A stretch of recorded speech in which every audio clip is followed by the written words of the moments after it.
My God, I hate drugs.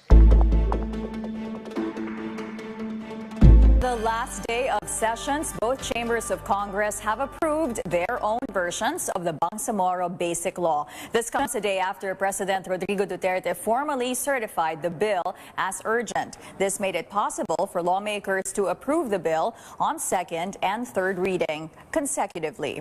On Monday, the president met with the leadership of Senate and House, as well as the proponents of the Bangsamoro Basic Law.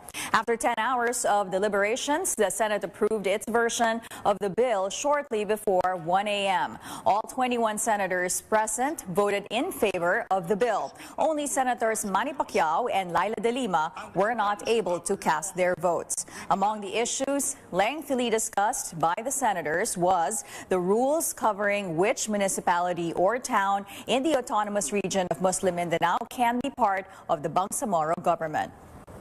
We will have to figure out whether, if in the plebiscite, let's say, those towns decide that they will not join,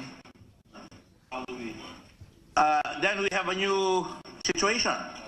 If they decide that they will join, and the rest of the province don't want to join, that's another situation. Yeah. What kind of rule do we want? Is it the majority? The House of Representatives has also approved its version of the proposed Bangsamoro Basic Law. But in an earlier interview, House Speaker Pantaleon Alvarez admits he doubts whether it could withstand a constitutional challenge. Our Joyce Ilas reports. 227 lawmakers voted in favor of House Bill 6475, or the proposed Bangsamoro Basic Law. 11 were against, 2 abstained. House Speaker Pantaleon Alvarez admits he is concerned about the bill's constitutionality. The proposed law will abolish the Autonomous Region in Muslim Mindanao, or ARMM, and establish a new Bangsamoro political entity and its basic structure of government. Some critics say the BBL cannot abolish and supplant the ARMM, which is the recognized entity under the Constitution. They believe abolishing the ARMM would require charter change. Alvarez is towing this line, but he says the matter is up to the High Court if someone will challenge the BBL's constitutionality. As a lawyer, I share that doubt. Talaga namang nasa Constitution yung ARMM eh. Kaya mo Supreme Court ang mag-decide dyan. Diba? Hindi kami yung magsasabi kung constitutional yan o hindi. Basta kami, merong proposal, ito, BBL as a substitute doon sa ARMM law. So, gagawin namin. No? Now, anybody can question yung constitutionality nung gagawin namin.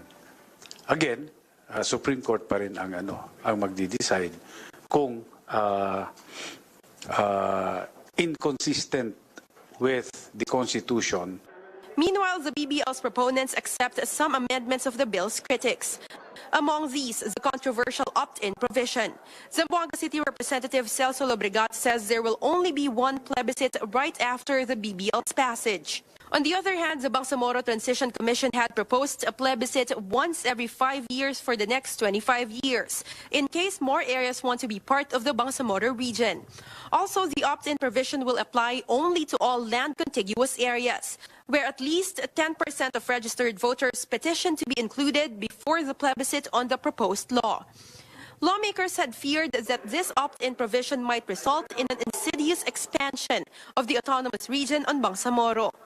Lobregat says proponents also agreed there will only be one police force. While there will be a Bangsamoro police, they will be under the Philippine National Police. He adds the military will no longer have to coordinate its movement and protocols with the Bangsamoro region. I am substantially satisfied. Not fully, but substantially. That's very good enough. I think none of us are opposing. We are opposed to certain provisions that are seemingly unconstitutional or disadvantageous, but many of these have been already addressed. Not all, but substantial. A plebiscite will be held not earlier than 90 days or later than 120 days after the effectivity of the law. Joyce Ilas, CNN Philippines. Lawmakers will convene in a bicameral conference when sessions resume in July, on the same day the President's State of the Nation address. Moving on to another story, President Duterte sees no reason to fire Solicitor General Jose Calida. That's as Calida faces criticism for the 150 million pesos worth of government contracts bagged by his family's security agency. Here's the President in his own words. Itong si Kalina, at matagal naman yung security guard niya. Noon pa yan, why should I fire him? He's good. He's also from Davao. But Ilocano yan. Karamihan niya mga Ilocano. He's good. Bakit? Wala na ba tayong katuwiran magdegosyo? Nila is na, as long as we do not participate. We hear more on this issue from the Solicitor General himself on The Source. Catch his full interview with our senior anchor and correspondent, Vicky Webb, live at 9 a.m. A check on our global headlines. A top North Korean official is now in the U.S. trying to set up a historic summit with President Donald Trump. King Yong-chol landed in New York for talks with U.S. Secretary of State Mike Pompeo. It's been 18 years since any North Korean official of his rank visited the U.S. Negotiators are trying to reschedule the summit between President Trump and North Korean leader Kim Jong-un. It was originally set for June 12th in Singapore before President Trump called it off. The White House now says the administration is still aiming for a June 12th meeting. ABC's hit reboot of U.S. series Roseanne is no more. The move comes after the show's biggest star, Roseanne Barr, went on a racist Twitter rant. Barr was responding to a comment about Valerie Jarrett, a top former aide of President Obama. She later deleted the tweet and apologized. Hours later, ABC released a statement saying Roseanne's Twitter statement is abhorrent, repugnant, and inconsistent with our values, and we have decided to cancel her show. Cancellation comes just months after the show premiered to huge ratings. Barr had apologized for the rant earlier in the day and said she was leaving Twitter. CNN stands by its reporting on allegations of sexual harassment against actor Morgan Freeman. 8 people accused the actor of sexual harassment or inappropriate behavior.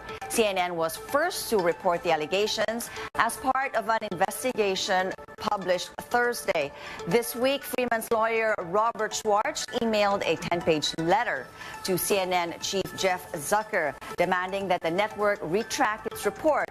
Schwartz says the article suffers from, quote, malicious intent, falsehood, and absence of editorial control and journalistic malpractice. But CNN says it stands by its reporting and will respond forcefully to any attempt by Freeman or his representatives to intimidate CNN from covering the issue. CNN has not published a report regarding the exchange between the two camps. Yesterday, the Senate approved the proposed BBL Bangsamoro Basic Law on third and final reading. And this one includes abolishing the ARMM and establishing a new Bangsamoro entity. But now some are questioning its constitutionality, and some Filipino Muslims are unhappy with this watered-down version. So later, we will give you more details and the full story on that. Okay, well, we had the build. Everybody's talking about this. And forum last night. Yes, we had a business forum yesterday, and it was moderated, of course, by CNN international correspondent Andrew Stevens and CNN Philippines, our chief correspondent, Pia Ontiveros. And we will give you the initial rundown of what happened. This will be aired 7 p.m. on Friday. But basically, they're all saying that we're moving forward. We want to see this to the end, and they are where they want to be. So and it's a very successful forum. Very successful. That's right. Later, we'll give you more on what happened there. Of course, props to CNN Philippines for holding our first business forum. Now in the world of sports, in the wake of the suspension of Kiefer Ravena, the Food and Drug Administration now wants to review all the workout and energy drinks. The FDA says this will be a good opportunity for them to re-examine the content and labeling of the workout drinks that the athletes take before the game, before the workout. Sounds like a great idea. Stick around until 7:30 for these stories and more. Meantime, here are the morning's headlines. The Senate and the House of Representatives have approved on third and final reading their own versions of the Bangsamoro Basic Law. President Rodrigo Duterte sees no reason to fire Solicitor General Jose Calida over 150 million pesos worth of government contracts signed by his family's security agency.